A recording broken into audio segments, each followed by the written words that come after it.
Start at the top of the fourth. Now joined by Georgia head coach Tony Baldwin. Coach, welcome back premium in this series. We talked to about that the with you this morning coming into the day. to Sherry Parker Lee Stadium in Knoxville, Tennessee. For Dallas Goodnight, producing the lone run of this game. Yeah, she's just been clutch her whole career, and she came in pinch hit on Friday night, had a good at bat, and just felt like it was a good time for her to to get an at bat, and she did what she's always done. Just super proud of her. Coach, what are you guys seeing from Pickens, and what are you hearing we on from your hitters of what it's like on to face that TV below? for this morning's Well, game. it's not easy. I mean, it's bring your work pail and go to work kind of day, and she's This just got really good stuff. one. And I'm pleased with the way that we're competing. It's not easy in there when she's got that kind of velo and the off speeds working so well, but we had a good leadoff walk by Riss and a big hit by Diggs, and a clutch situational hitting by Jaden. So really proud of the way that inning worked, and we got a long way to go. Coach, appreciate your time. Thank you. All right, go Dogs. Well, Emily Digby's been phenomenal in this series, has the lone hit in this game, and remember, coming into the day, had produced 3 of the 4 runs scored by Georgia in this series. Mind you, she's a freshman going up against some of the best pitching in the country, and now in this inning, Georgia will bring Kearney, Goodwin, and Chamblee to the plate, the middle of the lineup for the Bulldogs against Carlin Pickens, who has struck out 6 in the game.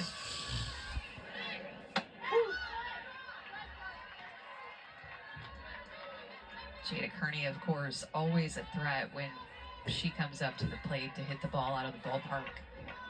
One of the best home run hitters in the SEC. And you have to be so careful on the outer half. That's why you see, I think, Pickens going hard, and it's what she likes to do. But this is the pitch location of her home run. So this would be mostly on the outer half. And then also, I don't know what these pitchers were thinking, the 5 that were like right down the middle against Jada Kearney. But you got to hit a corner going up against her. You can't leave the ball out over the plate. I think that's called a mistake. I think so. It's a lot of mistakes that Kearney's getting. It's kind of shocking because All-American at the plate hits 20 home runs a season. But oftentimes it's on the middle to outer half, and you see Pickens here working her hard end at 74-75. Reminder, 1 of 2, college baseball, Pennsylvania mail airing now.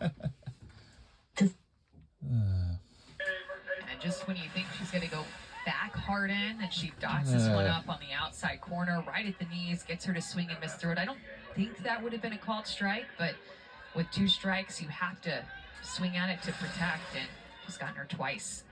And now Jaden Goodwin at the dish.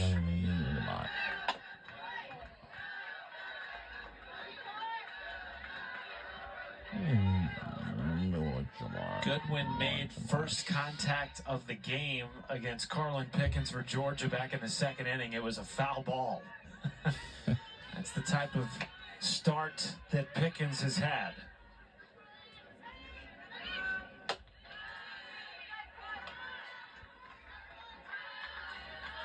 Goodwin has been terrific in SEC play. In fact, 7 of her 18 runs batted in this season have been in SEC play.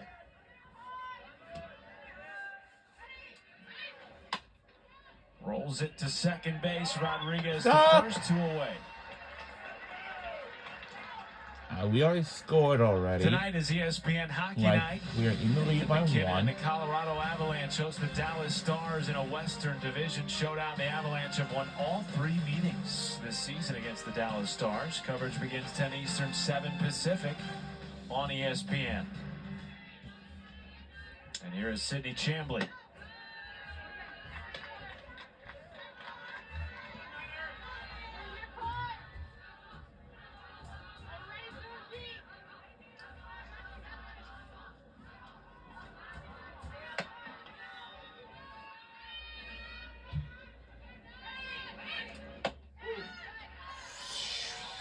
In spite of her average being below 300, which she's never finished a season with a below 300 average, Tony Baldwin told us he thinks she can have a really big year for Georgia this season.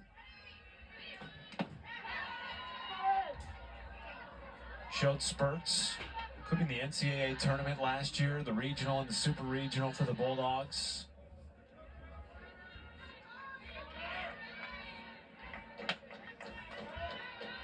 Ahead in the count here, 2-1.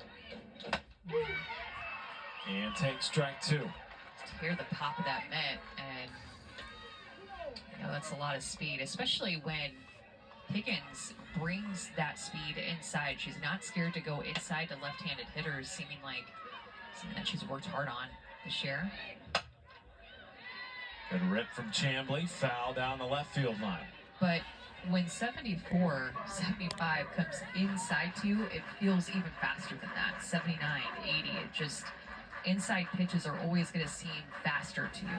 How could it feel faster than .332 reaction time, which is the average that a batter has against Pickens? No words. Chambly, closer to fair that time, just tailing left of the line. And you can see that the past couple of innings, Georgia has started to get off some better swings against her. They're going up now with 4 or 5 at-bats off of her. Going back to Friday night when she got the start and the win. Here comes the 7th pitch of this at-bat. And if you hear that noise in the background, by the way, it kind of sounds like a dolphin screech. That's Madison Krupik. So I know there were some Texas OU noises going on in Austin the past couple of nights, but we have our own noises, and that is a Madison Krupik's in the Georgia dugout. Slow roller back to Pickens, and the throw gets away. Chambly will move up to second, and now to third. And now she's going to be waved home, and the stop sign gets put up by Tony Baldwin. Wow. So a ball that went maybe 5 yards in front of home plate results in Chambly to we're on third SEC base. on ESPN, and we're on ESPN2. Carlin Pickett just let this throw sail, but it's one thing to have an overthrow, but it's a backup with Taylor Panel out in right field. She let that ball get back behind her, and as a backup, you are the last form of defense out there. You cannot let the ball get beyond you. You can see Taylor Panel, the right fielder, late to get there, then it bounces off of the wall. She was not in a good angle to be a backup based off of where the throw is coming, and because of that, it's going to be Sydney Chambly over at third base, and it almost looked like for a second that Tony Baldwin was going to send her, but what a great play that he had. Was like, oh, I'm so tired at this point of going as hard as I can.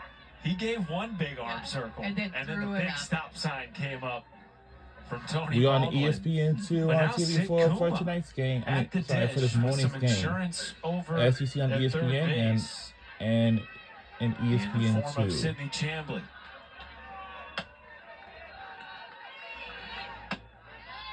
Kuma struck out her first time up, but I think what we've seen, Amanda, is Sydney a lot of first pitch strikes the first 2 innings from Carlin Pickens, and then in the 3rd and the 4th, not nearly as many, and Georgia taking advantage of that with their patience at the plate. Well, it's funny that you bring up that first pitch strike number and percentage, because that's a big difference in Carlin Pickens this year from last year to this year. Last year, her first pitch strike percentage, 47%. This year, 59%, up 12% from last year, leading to her success. And in the first 2 innings in which we saw a lot of first pitch strikes, she struck out 5 of 6 batters. In the next 2 innings, we've seen just 2 strikeouts, and Georgia plating their first run of the game. The 3-0 for Pickens is a strike to Kuma. Usually a pitcher, Matt, is going to favor one side of the plate or the other. For Pickens, she's going to favor her arm side, so inside to right-handed hitters is the side she's going to lean more toward. Her fastball kind of screws in. Kuma to third. Scooped up by Gibson, and that will end the inning. So Pickens pitches around an error. We will chat with Karen Weekly, the Tennessee head coach, when we come back in Knoxville. Well, yeah, we'll be right back with more. Let's hopefully we got a point again.